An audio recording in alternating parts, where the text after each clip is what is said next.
नाज़रीन, हमें ज्वाइन किया है मेजर जनरल रिटायर्ड रज़ा मोहम्मद साहब ने। Thank you very much sir for your time.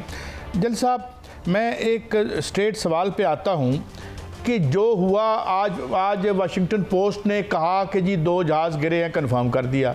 Score of western जो मीडिया है उसने जो लॉसेस हैं उनके वो रिपोर्ट की हैं, और यहाँ तक कि उन्होंने ये भी कहा है कि the request was made by Indian government to America, UAE, Saudi Arabia कि उनकी जान बचा लें हम, मगर फरमा वो ये रहे हैं जी कि हमने तो पॉज किया है and we will strike again. हमें इस पर ज़रा चौकस रहना चाहिए या just it's a face saving? General साहब जी, अस्सलाम वालेकुम काजी साहब, बहुत शुक्रिया जी मुझे शो पे लेने के लिए। आपके लिए और आपके व्यूअर्स के लिए बहुत ज़्यादा सलाम। बहुत अच्छा प्रोग्राम माशाल्लाह आप करते हैं।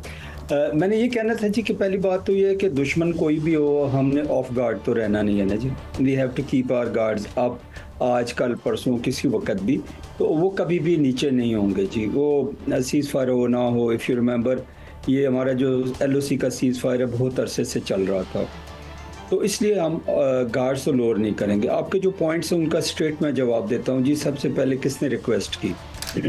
हल्का सा बैकग्राउंड, GD वैंस साहब ने कहा कि जी हम इस मामले में नहीं आएंगे। ट्रंप साहब ने कहा जी कि वो आपस में सॉर्ट आउट कर लेंगे, ये 1500 साल पुराना मसला है। ऑल्दो बाद में उन्होंने एक दफ़ा ये भी कहा ज़रूरत पड़ी तो मैं कर लूँगा, बट GD वैंस साहब जो थे उसके बाद उन्होंने बात की। उसके बाद एक शटल डिप्लोमेसी थी जो मुख्तलिफ़ कंट्रीज़ के जो फॉरेन मिनिस्टर थे वो कर रहे थे बिटवीन इंडिया एंड पाकिस्तान। वो भी आपको पता है ईरान के, सऊदी अरेबिया के, बाकी और जो हमारी फ्रेंडली कंट्रीज़ हैं उनके लोग आ जा रहे थे। उसके बाद ये था कुछ और जो यूरोपियन कंट्रीज़ थी, UK थे, फ्रांस थे, वो लोग भी बीच में थे। जो यूनाइटेड नेशन के सेक्रेटरी जनरल हैं वो भी कह रहे थे जी कि स्टैंड डाउन करें, बट मोदी साहब का जवाब ये था कि नहीं, हम नहीं करते। और उसी वजह से फिर अमेरिका ने एक इंडिफरेंस शो किया। फिर हुआ क्या कि जब पाकिस्तान ने जैसे कहा हुआ था कि वी विल रिटेलिएट, रिस्पॉन्स देंगे, हम मैसिव देंगे, इफ़ेक्टिव देंगे और अपनी मर्ज़ी के साथ देंगे, तो जब रिस्पॉन्स किया तो दे नेवर थॉट कि जी इतना कॉम्प्रिहेंसिव रिस्पॉन्स होगा जिसमें तीनों सर्विसेज भी होंगी, मीडिया भी होगा, नेशन भी होगी, यूथ भी होगी, साइबर वॉरफेयर भी होगी, और शमाल से लेके जुनूब तक उनकी जितनी एयर बेसेस हैं हिट होंगी, उनकी batteries of air defence hit होंगी। उन्होंने जो सैकड़ों इधर भेजे या दर्जनों भेजे इजरायली टेक्नोलॉजी वाले ड्रोन्स, वो भी हिट होंगे। तो जब उन्होंने ये चीज़ देखी तो then they approached the United States, और ये सारी की सारी चीज़ डॉक्यूमेंटेड है बाय द इंटरनेशनल मीडिया। अगर आपको याद हो तो निक रॉबर्टसन है एक CNN के, बाकी भी और बहुत सारे लोगों ने ये बात कही है कि actually they approached the United states के जी अभी आई है, और यूनाइटेड स्टेट्स पहले जो इंडिफरेंट था वो बीच में आए, प्रेसिडेंट ट्रंप आए तो फिर उन्होंने ये सीज फायर करवाया। आगे क्या होगा? साहब एक और हवाले से मैं पूछता हूँ आपसे कि ये मैं ज़रा एक और possibility, because you know they were caught unaware, वो उनको अंदाज़ा नहीं था कि जो हमारे पास इक्विपमेंट है और जो हमारी ट्रेनिंग है हमारी फ़िज़ाइया की और दूसरी फ़ौज की, उसके बाद डू यू थिंक कि जिस अंदाज से we blinded them and crippled them, don't you think they will have to take some time to revisit करें अपना जो सामान उन्होंने लीथल रखा हुआ है और फिर आएँ, या फिर वो हमाकत करके they will invite trouble for themselves? Don't you think कि उन्हें ये बात रोकेगी? जी काजी साहब, आपने बहुत अच्छी बात कही जी। अगर आप मोदी साहब की स्टेटमेंट सुनते हैं ना तो उन्होंने वही चीज़ें दोहराई हैं जो वो इस वॉर से या इस जो भी कह लें हाइट इंटेंशन से पहले भी कर रहे थे, जो पिछले साल भी की, 5 साल पहले भी की, 2019 में भी की। वही बातें हैं 3 जी कि हम आतंकवाद पे बात करेंगे, कश्मीर पाकिस्तान वाले पे बात करेंगे, पानी और खून इकट्ठे बह नहीं सकते। तो उनके पास एक्चुअली कुछ है नहीं, उनके पास यही चीज़ें हैं। तो ये चीज़ों पे हमें तो खौफज़दा, मैं तो अपने तौर पे काजी साहब कहता हूँ नहीं होना चाहिए। अगर वो टेररिज्म पे बात करते हैं सो बिस्मिल्लाह है। अभी let's see which country is terrorist. अगर आपके पास टाइम हो तो मैं थोड़ा सा रन डाउन दे देता हूँ कि 71 में किसने मुक्ति बानी क्रिएट की, तमिल जो टाइगर्स हैं वो किसने क्रिएट किए, TTP को और BLA को कौन सपोर्ट कर रहा है, ओपनली मोदी साहब कन्फेस कर रहे हैं।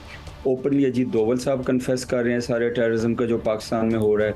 उसके बाद कनाडा में वो पकड़े गए, यूएसए में पकड़े गए, बहुत सारी और कंट्रीज़ में उन्होंने जो इंटरवेंशंस की।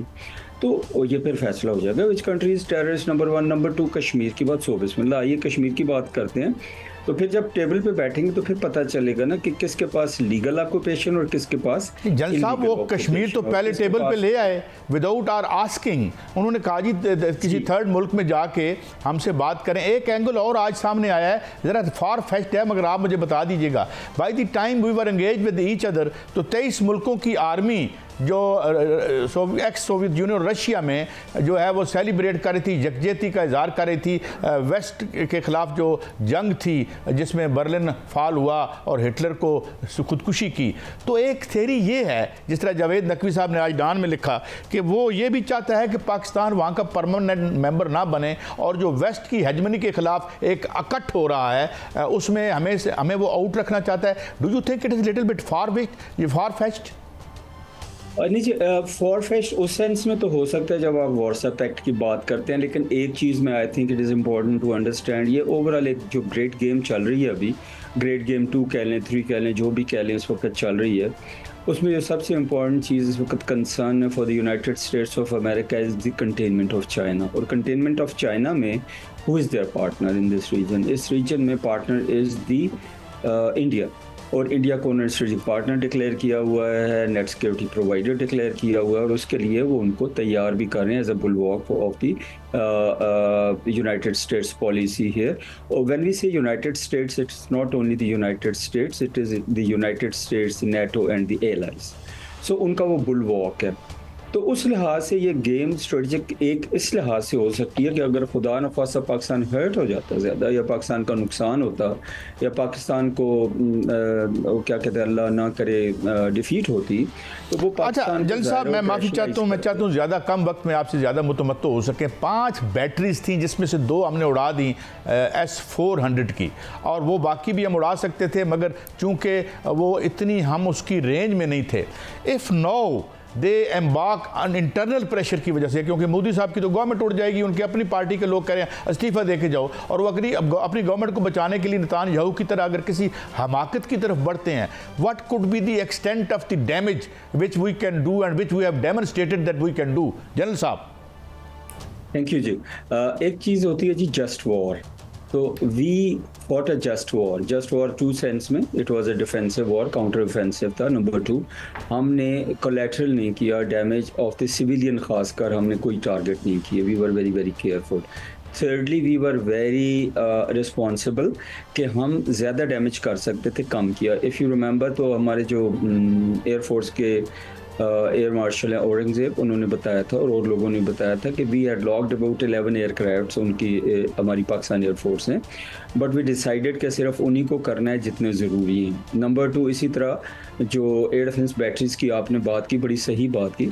ये हमारे DGISPR जो हैं लेफ्टिनेंट जनरल शरीफ, उन्होंने बड़ा क्लियरली कहा कि पाकिस्तान ने सिर्फ उन पोस्टों को टारगेट किया, उन वेपन्स को टारगेट किया और उन एयरक्राफ्ट को टारगेट किया which were actually doing offensive against Pakistan, और स्पेशली हमारी जो मासूम जो सिविलियंस हैं उनको निशाना बना रहे थे। तो अभी आगे भी यही है जी कि पाकिस्तान जो है हमेशा एक जस्ट वॉर करेगा। बाकी उनका काम है जी अपनी टेक्नोलॉजी को देखें, अपनी चीज़ों को देखें। लेकिन एक मैं कायद साहब ऐड करना चाहता हूँ, टेक्नोलॉजी ये नहीं हम बिलिटल कर सकते जी कि राइफल्स लो टेक्नोलॉजी है, या इजरायली ड्रोन्स लो टेक्नोलॉजी है, या सोवियत यूनियन के जो S-400 है वो low technology. Actually it is the usage जी, हु इज़ यूजिंग देम। और कहते होते हैं ना, it's not the gun that matters, it's the man behind the gun.